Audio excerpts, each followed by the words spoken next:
Could you, give the definition of carpetbagger to me? Yeah, 1 minute. Is this a Mary Poppins question? So yes, I have moved into the 4th district. My boys and I needed a fresh start. That's been very public of what the home life looked like, and I'm sorry to bring that up. I've tried to put it into a very pretty package and bring my ex-husband lots of honor. Hey everyone, I'm Gabe Sanchez, and welcome back to What Was That? Lauren Boebert, the carpet-bagging, district-swapping, Beetle-juicing, election-denying Republican hypocrite, had her first primary debate in her new district, and it did not go well for her. What a shame. Representative Lauren Boebert faced several of her GOP opponents in the first primary debate for Colorado's 4th Congressional District. And I'm here to earn your support, earn your vote. This is not a coronation. Looks like Boebert learned a new word, coronation. But what do we expect? This is Lauren Boebert we're talking about here. She barely passed the GED after 3 tries, and she's been trying to defund the Department of Education ever since she first got into Congress. You dumbass. Anyway, just to set the stage, the group was asked whether Donald Trump won the 2020 election. Was the 2020 election stolen from Donald Trump? There was election interference, for sure.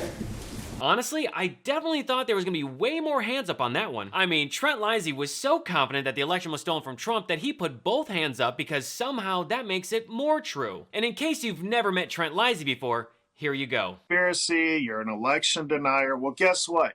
It's true. Trent Lizzie, Republican running to replace Congressman Ken Buck, says the Colorado Supreme Court justices who took Donald Trump off the ballot should be arrested and tried for treason, which is punishable by death. And then, of course, you have Boebert saying that there was election interference against Donald Trump. There was election interference, for sure.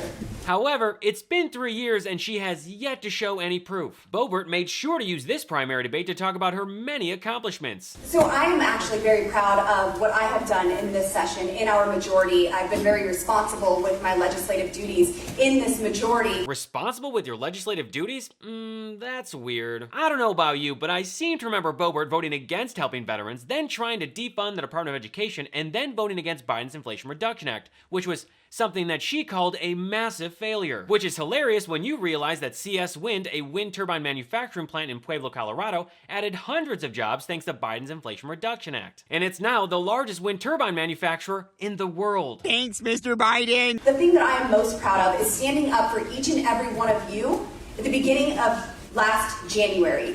I took a stand. 20 colleagues and myself took a stand against the Speaker of the House and said this is not a coronation. And there she goes again with coronation. We will change the House rules. We will represent our constituents. And my friend Matt Gaetz and I did not back down until we had those rules signed. Ooh, maybe not the best time to say Matt Gaetz is your friend, you know, on account of the House Ethics Committee investigating him for allegedly having sex with a 17-year-old girl, amongst other things.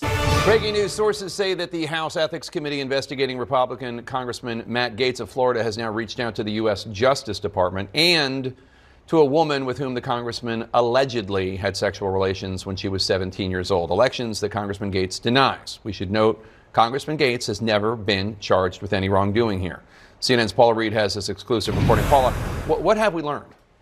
So, Jake, we've learned that the House Ethics Committee investigating Congressman Gaetz has done a new round of outreach to potential witnesses, including a woman who was still 17 years old when she allegedly had sexual contact with Congressman Gaetz.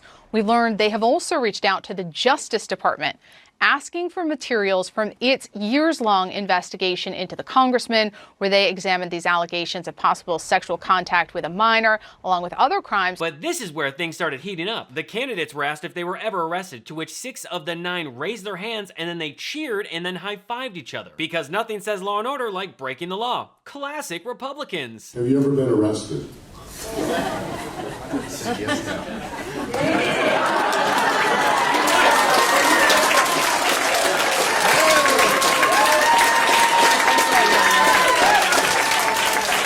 This is the best that Colorado has to offer? A bunch of hypocritical criminals proud that they were arrested? Do we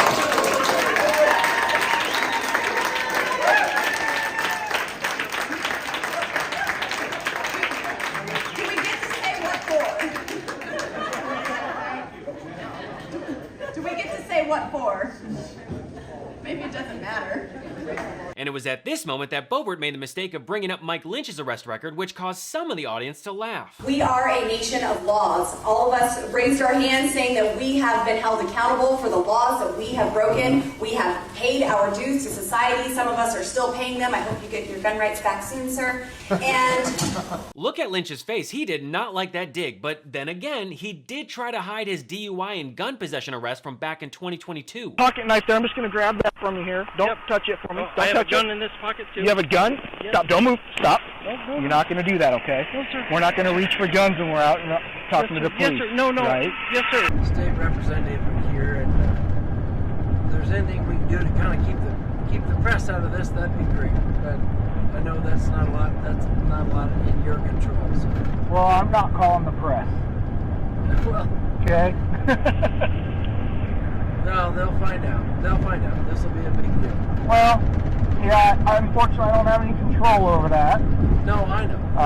But I'm not calling anybody to You're let them doing know your that, job. right? I get it. So just like with anybody that we do this with, I'm not calling other people to, spill everybody's laundry all over the place. So. Well, this will be a big deal. But whatever. As a result, Lynch resigned and was temporarily barred from possessing a handgun. We just started a new year, so for the sake of our country, can we get a better version of whatever this is? And speaking of New Year, I want to thank today's sponsor, Magic Spoon.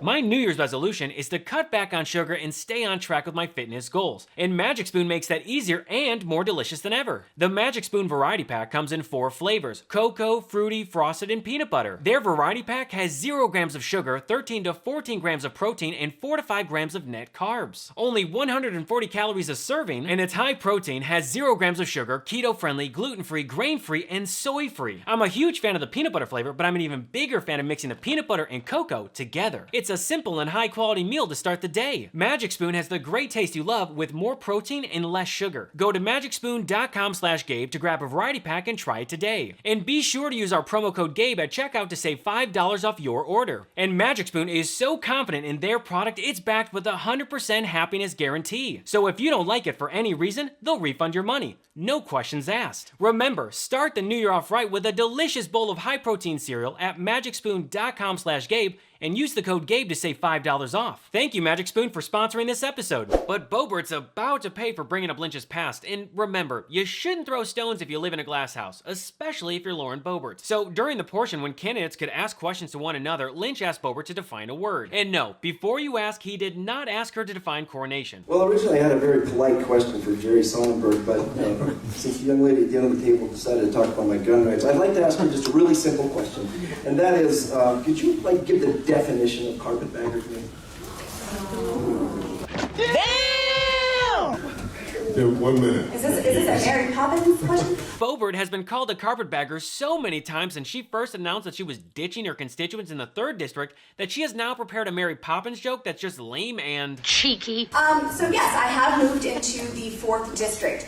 My boys and I needed a fresh start. That's been very public of what the home life looked like, and I'm sorry to bring that up. I've tried to put it into a very pretty package and bring my ex-husband lots of honor, but since there is nothing private about my personal life, it is out there. And my boys need some freedom from what has been going on, and this move is the right move for me and for them. And this does serve Colorado's 3rd district. We have an opportunity now to absolutely secure that seat and keep it red and stop the Hollywood money that was pouring millions of dollars, close to $10 million, into that district, affecting even down ballot races, which is simply not fair. But that money has stopped, and now the Republicans in the 3rd district have a fair fight against their opponents rather than Hollywood elitists and dark money groups who are pouring money into the 3rd district. Wow, somehow her answer has gotten worse every time that she's had to answer it. Claiming that she's switching districts to give her children a fresh start is not only a lame excuse,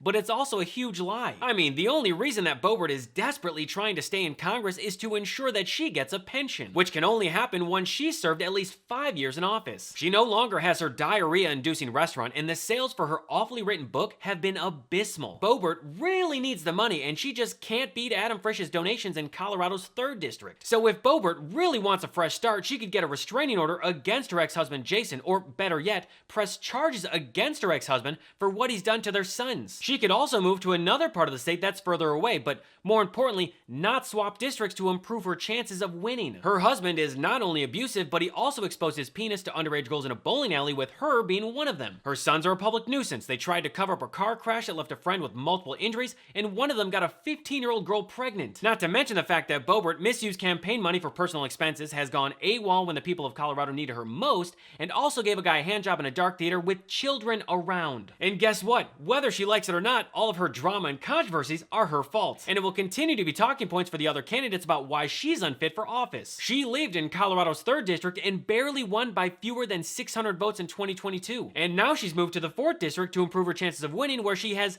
no connection whatsoever. So yeah, by the literal definition, Lauren Boebert is Carpetbagger.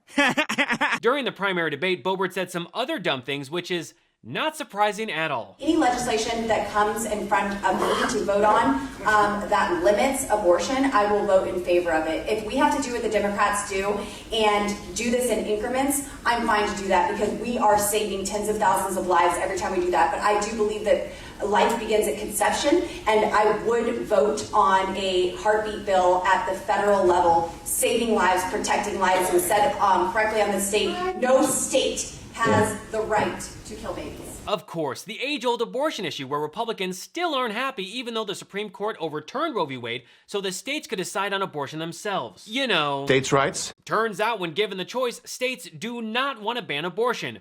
Crazy. Thank you for hearing how I am a proven fighter for each and every one of you, that I have truly lived the American dream, and because I am battle-tested and lived through adversity, the tough times have made me tougher, and some of them we've been through together. Adversity? She's a white woman with a 6-figure salary who travels on the taxpayer's dime and has access to sensitive government information. If she thinks that giving her customers bloody diarrhea and her husband exposing his penis to underage girls is adversity, then we need to get her a dictionary ASAP so she can define more than just coronation and carpetbagger. I have 4 beautiful boys, and a servant's heart is what motivates me.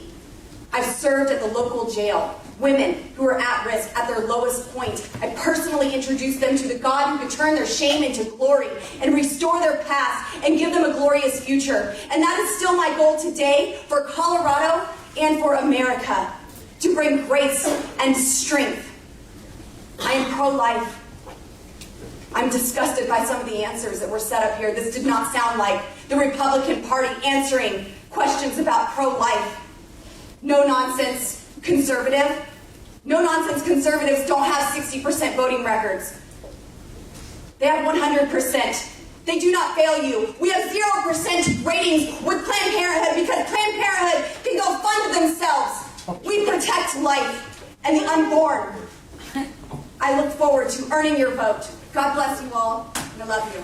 Lauren Boebert needs to chill out because she's coming off a little too intense at people that she's never met before. She is gonna have to work really hard to get people to vote for her in this election, because not only is she in a new district, but she's also going up against 8 other candidates who are either just as dumb or regressive in their pro-Trump MAGA policies. But if there's anything we know about Lauren Boebert, it's that she's willing to reach out and give her constituents a hand job, or get on her knees, which according to her is where she's the strongest.